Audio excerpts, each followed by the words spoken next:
Pump it up, pump it up. Trae. Come on, come on. With Trae. Pump it up, pump it up. It's the day with This is the day to gain inspiration, to make a positive change in the nation. We're inviting you to partake in conversation, to raise your vibration. It's the day that we will all celebrate all of our peeps that make this thing elevate. Watch the negative fade away, cause it's the day with Trae.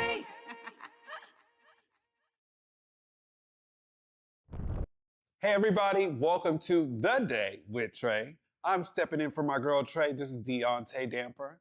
And before we begin, make sure you like, share, and subscribe to Converge Media, where you'll learn more about The Day with Trae, community events, blog posts, and hey, even my show, We Live in Color. Go to whereweconverge.com to learn more. We have a jam-packed show today. So excited. On this Monday, May 6th, we have Malik Banks, co-founder of Team GetWitIt. He'll be discussing with us ways that we can be able to support young youth in Pierce County and surrounding areas. So proud to have this young brother in here today, as well as community activists and my girl, Michelle McClendon. Michelle McClendon is the project manager for LEAD East Precinct. She's going to talk about how her and her program are actually working and managing around public safety in community. Now, I'm just so happy to have this brother here, Malik Banks, co-founder of Team GetWitIt. How you doing, brother? I'm doing good, brother. That's what's up. I'm so happy to have you here today. I know a lot of your work has surrounded around advocating for youth. So tell us a little bit, because how old are you, Juan? I'm 27. 27. Yeah. Okay. Tell us about Team GetWitIt and how it came to be. So, Team GetWitIt basically started because me and my brother, who's 5 years younger than me, it was in like 2013. So we just found ourselves like getting caught up in gang culture and gang violence, like going to the park to hang out and kick it. We'll run into like different members of gangs and they'll like bully us or try to get us to join their gang. So in that, we found ourselves frustrated because it was like they knew where we lived because we lived in that territory of gang members and we lived on an active street. So the street had a lot of like traffic coming in and out. And me and my brother, we was just like, we're not trying to gangbang because our dad, our cousins, all our older siblings or relatives, they're from gang cultures and we seen them getting locked up, getting killed, you know, just throwing their lives away. And we wanted to do something better with our lives. So Team GetWitIt originally started as like a brotherhood. But then from there was like different young women that wanted to also be involved. So it was like, instead of counting them out, just being strictly guys, why don't we recruit women as well? So from it turning into a brotherhood to what it is now, which is outreach and marketing, advertising, promotional, a nonprofit, it just became that because it was like, we have to structure this in a way where older professionals would also respect it instead of just minorities that come from the hood, because we wanted to just change the world in general. And I love that, being young and knowing that you can be game changers and wanting to aspire to change it, right? And I read too that a lot of your work is not just doing outreach. Some of your outreaching consists of working with youth at some of the schools. Like I've seen you do. Tell us a little bit more about some of the concerts you put on. Okay, so the concerts, originally it started as like clean, youth-driven concerts. But then like after that, the facility, like there was some miscommunication about the facility. So then we stopped doing it and then we brought it back like 4 years later. So when we brought it back 4 years later, which was recently, we opened it up to anybody. Like we was just like, we're just gonna take in any young, inspiring artist that wants to do their thing. So we just kept it from being clean and so stricted to just like, all right, let's give them a platform where they can vent and let out all the nonsense or the stress and drama that they go through on a regular, let it out. So that way we understand what they're actually going through.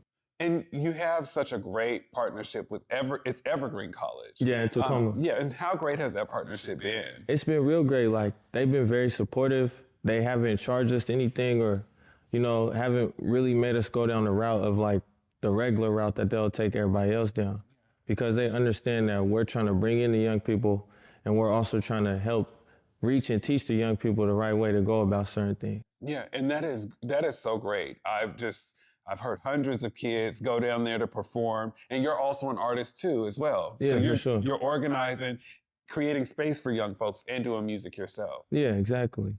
Yeah, and most of my music is uplifting. Yeah. Like, there's a few songs that are like just to get some stress off. So, you know, we all need that. Exactly. So it may wave here and there, or drift here and there, but for the most part, I practice no cussing. I practice uplifting, like, that is beautiful. So yeah. One of the things that I love about Team Get With It is you started this with your brother. Yeah. And how important is your relationship with your brother with creating this movement? It's very important. Like, I always been that outspoken person that wasn't like afraid to get in like the crowd or, be in the spotlight, if you will. And my brother always been that type of person that's like, he's very brilliant. He'll speak to you if you speak to him, but he's not gonna speak first. He's not gonna just throw himself out there like I would. So he's kind of been like that, like. So y'all kind of like help each other out. Yeah. Like, he's like my conscience, like, brother, you're doing good with this or that, like the behind the scenes constructive criticism. Mm-hmm. So yeah, like every little thing that he tells me about what we're doing or what I should say or implement in when I speak or when I, tend to the crowd, he's the one that adds that little extra sauce to it. So yeah. That is amazing. Brotherhood is so important. Yeah, for sure. Do y'all have any upcoming events that we can support? We're gonna bring the shows back, but we haven't really put a date on it because like I've been focused on a whole lot of other stuff in community, but like we're gonna rebrand ourselves. We're also gonna officially turn TGW into a 501c3. And you need support for that? Yeah, for sure. Okay. And we could get any support that we can get is welcome for sure, because it's like, it takes a village to raise a child. So, in myself, I still find youthful ways, like anybody, so it's like any support to help me. It's a great platform for somebody's watching to get support, but you just said something, it takes a village. And you also have a young son yourself. Yeah. So how is it important for you to continue the legacy of TGW even with your newly born son? Well, I think as a dad, it's like I'm his like limit, like the glass limit or the glass ceiling to what he can do, because he's gonna look up to me first, because I'm his first example. Mm-hmm. So as far as I take myself, that's as far as his dreams are gonna be inspired to go.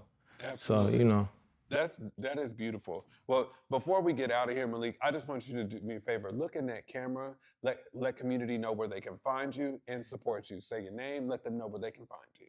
Okay, my name is Malik Banks. You can find anything about TGW on my personal Instagram, which is TGWLIK_does-it-all. Or you can find anything strictly about TGW at TGDUB_. Thank you. You did good, brother, and I appreciate you so much. And to you, community, we're going to take a quick break, and we'll be back with Michelle McClendon, a project manager for LEAD. You are watching The Day with Trae. Looking for laughs? Looking for love? Fast-talking Figaro has got you covered. Toe-tapping melodies, lively staging, and colorful costumes. Don't miss The Barber of Seville, May 4th through 19th at McCall Hall. Tickets at seattleopera.org.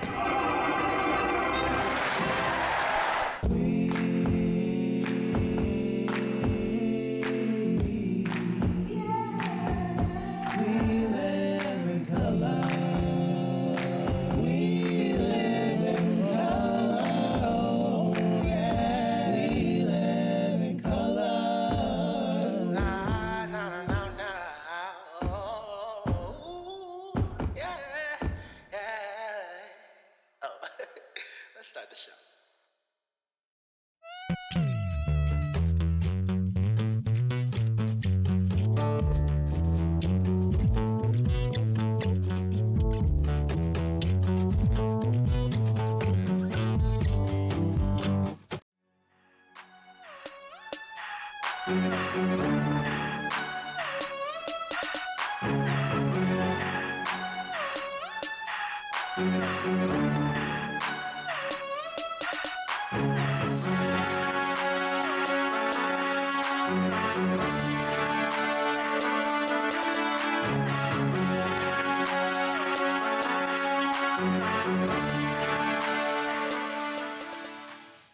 Welcome back, y'all, to The Day with Trae. Again, I'm stepping in for Trae this week, and I'm just so happy to have our second guest here, the project manager for LEAD East Precinct, Michelle McClendon.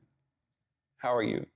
I'm amazing, Deaunte. Thank you for having me. I appreciate you so much. I appreciate you for even having the time, a lot of the work that you do, just navigating, really your public safety, right? Absolutely. Tell us a little bit more about project managing over there in the East Precinct and what that looks like. Okay, so as you mentioned, I am the lead project manager for the East Precinct as well as South and Southwest. LEAD stands for Law Enforcement Assisted Diversion, right? We are not a program, we are a framework. And when I say the framework, what we do is, most of what we do is we are addressing the public safety issues from a different perspective, right? It's almost something like meeting the needs, right? Meeting folks where they're at, but not leaving them there too long. Such as with LEAD, we provide intensive case management for those who are struggling with substance use disorders, mental health challenges, and who are in survival mode, right? To the point to where they're being arrested or committing crimes for low-level offenses because they're in survival mode. So what LEAD does is we come in and we step in and we work with those individuals through intensive case management, providing resources in the community if they want to address substance use disorder. You know, what would it look like to go to detox, or even giving them the autonomy to say, I want to go to treatment, whatnot, right? So it's basically like a companionship-based model, right? We're not here to tell you what to do. They're the pilots, right? We're the co-pilots. So we're there just to be that sounding board and helping them regain that sense of self-sufficiency and stability as they navigate the system, including those legal barriers that they have, right? So we have another department, which is our legal team, and our legal department that help folks, you know, to quash warrants and things like that. And they have someone to go with them to attend court. It's really beneficial for individuals to have a support system as they navigate those barriers. And when we think about, and that's a lot, and a lot of great things, right? Because when we think so much about the narrative that is created about our community members that are impacted, you are actually out there to kind of compass, right? And help navigate folks. And I think that with this being Fentanyl Awareness Week, and we know that community members may be dealing with psychosis and having to navigate folks through that, I just commend you for that. Thank you. I would say, just even when we talk about that, I want to give a huge shout out to my team, WDC, We Deliver Care, which is doing amazing work currently in the 3rd Avenue Project, also known as TAP, right? When we talk about addressing public safety, so we have the safety ambassadors, right? And so they're out there each and every day supporting those in the community who's navigating those things as substance use disorders, mental health challenges, right? Connecting them to resources, doing screenings.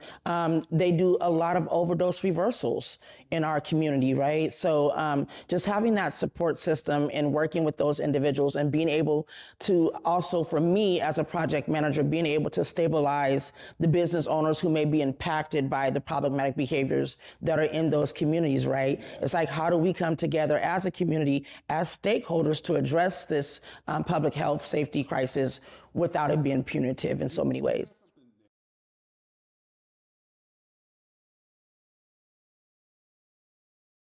So what for myself, I used to deal with it, you know, myself when I was working in direct services as a case manager. But just as community, it's like, what does that look like for you? What are you comfortable with when we talk about Narcan? I was super excited because I was happening to be ordering something on Amazon, and I saw that you can get Narcan on Amazon now, right? And I'm also very appreciative that we have organizations in the community that will conduct Narcan training, such as our SPD, our DESC services providers, King County Public Health Service providers. So a lot of times it's about getting to know what's going on in your community and how do you be prepared to address some of those things that you see in your community. And we know right now we are facing a fentanyl crisis, right? And that's affecting just about every community, right? Especially our downtown corridor. Yeah, and that's why I'm so proud of the work that you're doing, because you are project managing with the East Precinct, right? And and we know what our communities have been impacted with police. So having to navigate that, having to navigate that system, how is that for you, or throughout the community? I would say the biggest relationship, and one of all the relationships that I have with the community and with our elected officials, with our King County prosecutors, but most importantly with our law enforcement personnel. So again, as you know, I'm the project manager, East Precinct. So I work closely with law enforcement there. I work with Captain Trin there, East Precinct, working with Lieutenant Sather, who we consider ourselves as partners in this. And the most important thing is that community building, that relationship building, educating them about, is it going to be beneficial for you to arrest this individual if we know that they need some mental health services, or they're, like you mentioned earlier, experiencing drug-induced psychosis, right? What is it going to look like for them to be arrested? What is it going to look like for you? So why don't we connect you to someone who can come right then and there, 24 hours, no matter what time it is, and address that with you? So helping folks, law enforcement also understand that, and it's been great thus far, right? But we still know that, there's certain things that we just can't get away from. With LEAD, we focus on divertible offenses, right? And that's having that relationship with law enforcement and as well as our prosecuting attorney's office. And Michelle, how you're able to navigate that is amazing. I just seen you recently, the mayor did a public safety meeting at Garfield High School. Yes. And I watched you. It seemed like you were teaching the class at your table because of all of the work that not just the work that you're doing here, but your resume. Can you let community know some of the work that you've done over the past couple years?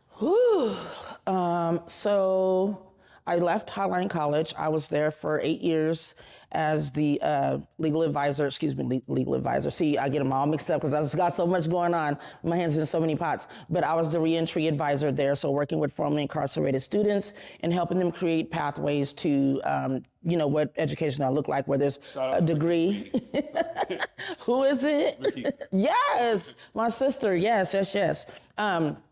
But yeah, helping those reintegrating me as myself. I identify as someone who had to navigate those same legal systems, but was still ran into barriers, even though I was on a college campus. So there was an amazing, one of the amazing deans there, God rest her soul, Alice Madsen, gave me the opportunity, and I went to her as a student saying, there is no reentry services on this campus for anybody.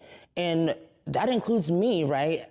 Having minimal resources to access just Wi-Fi when I'm away from campus, right? Just those, things like that, or navigating as, how do I get financial aid? This is something that's difficult. So once I was able to master those things myself, I went to Alice, I said, let's try this thing. And so I created a position for myself. So when I left Highline College, I left as the reentry advisor, as well as a program that I created, which was called WISH, which is now today is While in School Housing. And WISH was a program that allowed formerly incarcerated students, formerly justice involved students, or any student who was housing insecure to be able to obtain Section 8 vouchers. And that program is still going strong today, based on me saying one day as a student, I am unhoused. I can't navigate education not knowing where I'm going to lay my head at. So shout out to Highline for still holding that program down after I've been gone.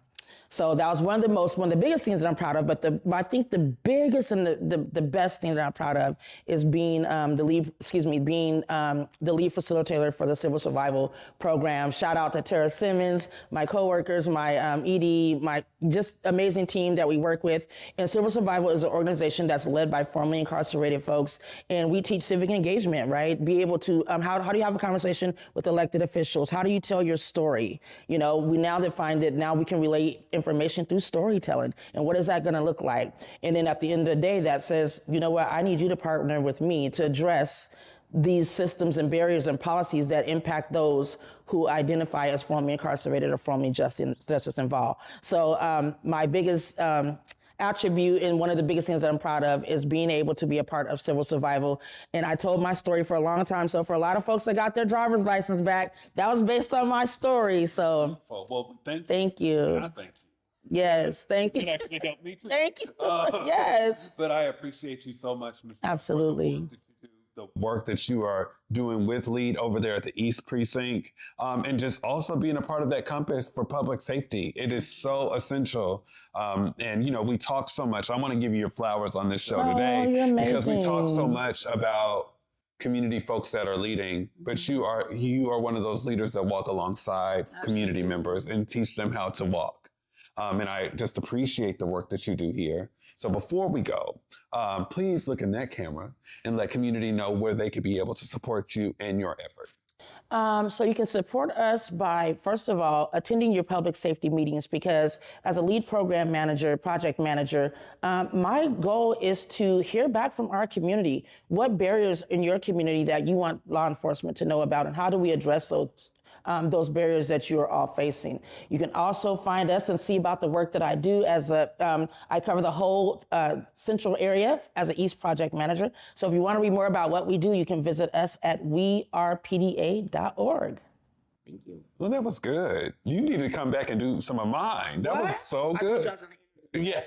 There's so much more to you than the amazing individual that you already are. You're always so enthusiastic, and we need folks like you in our community just to be uplifting and encouraging. You're just resilient, and you just keep going and going. There is no I. There is always a we. Thank you. We. And we will be back with the closing of The Day with Trae.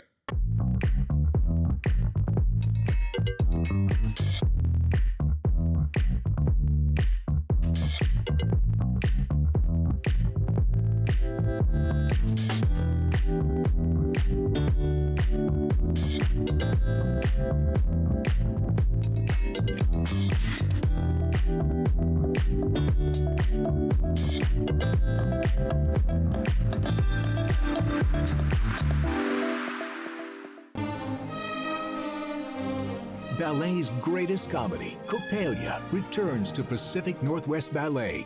Perfect for all ages, Coppelia delights with dazzling dancing and magnificent music played by the PNB Orchestra.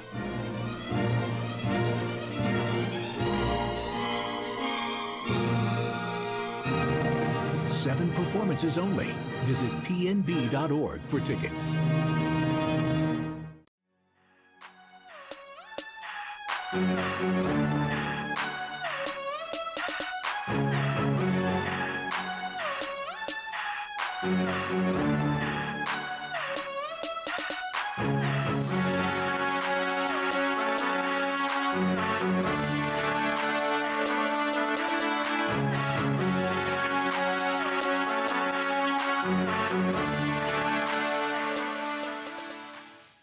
Here on Back to Besa, it's always been important to me that we uplift stories from across the region, and that no matter where you live in the nation, you never have to miss a moment of the show as we continue to highlight the beauty, excellence, and resilience of our communities across the Pacific Northwest. Why? Because representation matters. So no matter where you live, be it the Central District or Centralia, Portland or Pullman, or anywhere across the country, I encourage you to join me on this Back to Besa journey by downloading the free Fox Local app on your phone or smart TV as we continue to elevate the very best in our communities.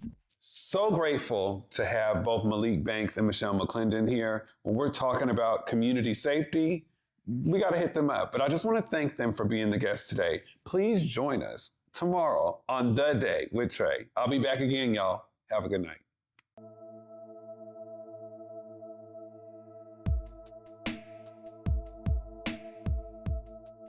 Converge Media produces culturally relevant content for Black and urban audiences. Our coverage is raw, transparent, and objective, praised by community leaders, government officials, and residents. Support Converge Media today via Venmo, Cash App, or PayPal at Converge Media.